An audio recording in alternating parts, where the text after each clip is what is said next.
Very good morning बच्चों। आज आपको जनसंचार के इकाई के अंतर्गत मैं आपको पढ़ाऊंगी कि भारत में जनसंचार माध्यमों का विकास कब हुआ। तो भारत में जनसंचार माध्यमों का इतिहास बहुत पुराना है।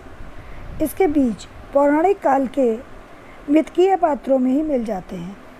देवर्षि नारद को भारत का पहला समाचार वाचक माना जाता है, जो वीणा की मधुर झनकार के साथ धरती और देवलोक के बीच संवाद सेतु थे।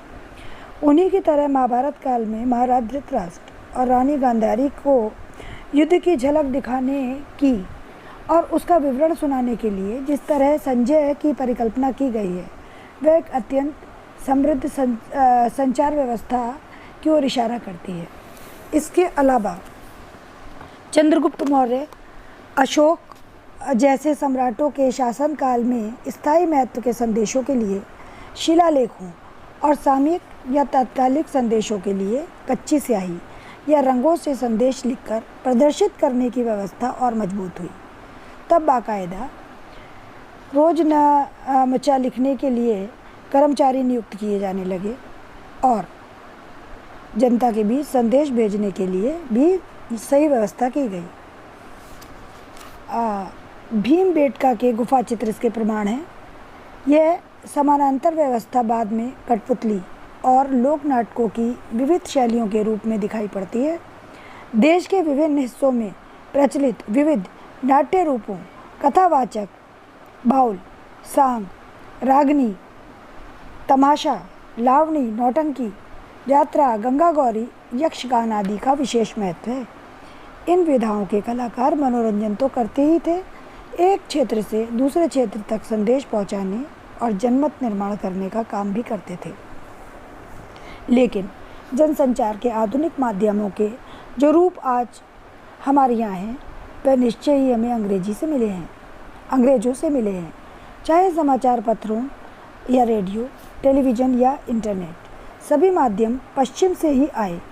हमने शुरुआत में उन्हें उसी रूप में अपनाया, लेकिन धीरे धीरे वे हमारी सांस्कृतिक विरासत के अंग बनते चले गए। चाहे फिल्में हो या टीवी सीरियल, एक समय के बाद वे भारतीय नाट्य परंपरा से परिचालित होने लगते हैं। इसलिए आज के जनसंचार माध्यमों का खाका भले ही पश्चिमी हो, लेकिन उनकी विषय वस्तु और रंग रूप भारतीय ही है। जनसंचार माध्यमों के वर्तमान प्रचलित रूपों में प्रमुख है समाचार पत्रिकाएं, रेडियो, टेलीविज़न, सिनेमा और इंटरनेट। इन माध्यमों के जरिए जो भी सामग्री आज जनता तक पहुंच रही है, राष्ट्र के मानस का निर्माण करने में उसकी महत्वपूर्ण भूमिकाएं हैं। अब मैं बात करूंगी समाचार पत्र पत्रिकाओं की। जनसंचार की सबसे मजबूत कड़ी पत्र पत्रिकाएं या प्रिंट मीडिया ही है। हालांकि अपने विशाल दर्शक वर्ग और तीव्रता के कारण रेडियो और टेलीविज़न की ताकत ज़्यादा मानी जाती है, लेकिन वाणी को शब्दों के रूप से रिकॉर्ड करने वाला आरंभिक माध्यम होने की वजह से प्रिंट मीडिया का महत्व हमेशा बना रहेगा। आज भले ही प्रिंट, रेडियो, टेलीविज़न या इंटरनेट किसी भी माध्यम से खबरों के संचार को पत्रकारिता कहा जाता हो, लेकिन आरंभ में केवल प्रिंट माध्यमों के जरिए खबरों के आदान प्रदान को ही पत्रकारिता कहा जाता था। पत्रकारिता के सोपान, इसके निम्नलिखित 3 सोपान हैं। समाचारों को संकलित करना, उन्हें संपादित कर छापने लायक बनाना, पत्र या पत्रकारिता के रूप में छपकर पाठकों तक पहुंचाना। यद्यपि ये तीनों काम परस्पर जुड़े हुए हैं, पर पत्रकारिता के अंतर्गत पहले 2 कामों को शामिल किया जाता है। जहां बाहर से खबरें लाने का काम संवाददाताओं का होता है, वहीं तमाम खबरों, लेखों, फीचरों को व्यवस्थित तरीके से संपादित करने और सुरुचिपूर्ण ढंग से छापने का काम संपादकीय विभाग में काम करने वाले संपादकों का होता है। आज पत्रकारिता का क्षेत्र बहुत ही व्यापक हो चला है। खबर का संबंध किसी एक या 2 विषयों से नहीं होता। दुनिया के किसी भी कोने की घटना समाचार बन सकती है, बशर्ते कि उसमें पाठकों की दिलचस्पी हो या उसमें सार्वजनिक हित निहित हो। अब मैं आपको बताती हूँ कि भारत में अखबारी पत्रकारिता का आरंभ कब हुआ।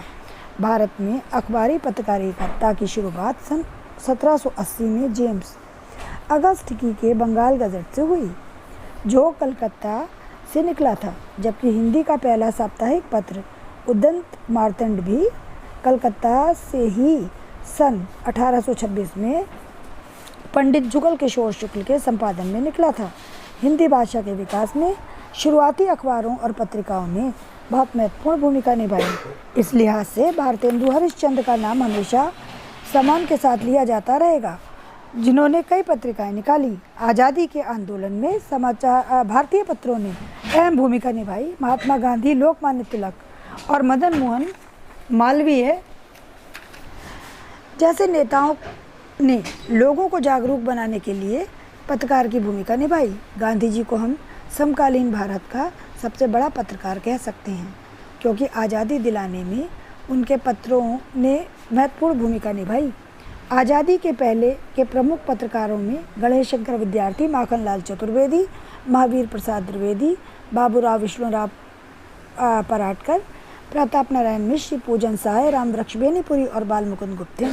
उस समय के महत्वपूर्ण अखबारों और पत्रिका में केसरी हिंदुस्तान, सरस्वती, हंस, करमवीर, आज, प्रताप, प्रदीप्त और विशाल भारत आदि प्रमुख हैं। अब इसके बाद मैं आपको बताऊंगी स्वतंत्र भारत के प्रमुख समाचार पत्र। आज़ादी के बाद के प्रमुख हिंदी अखबारों में नवभारत टाइम्स, जनसत्ता, नई दुनिया, राजस्थान पत्रिका, अमर उजाला, दैनिक भास्कर, दैनिक जागरण और पत्रिकाओं में धर्मयुग, साप्ताहिक हिंदुस्तान, दिनमान, रविवार, इंडिया टुडे और आउटलुक का नाम लिया जा सकता है। इनमें से कई पत्रिकाएं बंद हो चुकी हैं। आज़ादी के बाद के हिंदी के प्रमुख पत्रकारों में सच्चिदानंद, हीरानंद, वात्स्यायन अग्गे, रघुवीर साय, धर्मवीर भारती, मनोहर श्याम जोशी, राजेंद्र माथुर, प्रभाष जोशी, सर्वेश्वर दयाल सक्सेना, सुरेंद्र प्रताप सिंह का नाम लिया जा सकता है। तो इस वीडियो में इतना ही। आगे मैं आपको रेडियो, टेलीविज़न और इंटरनेट का, सिनेमा का उद्देश्य और इसके उपयोग अनुपयोग सब बताते हैं।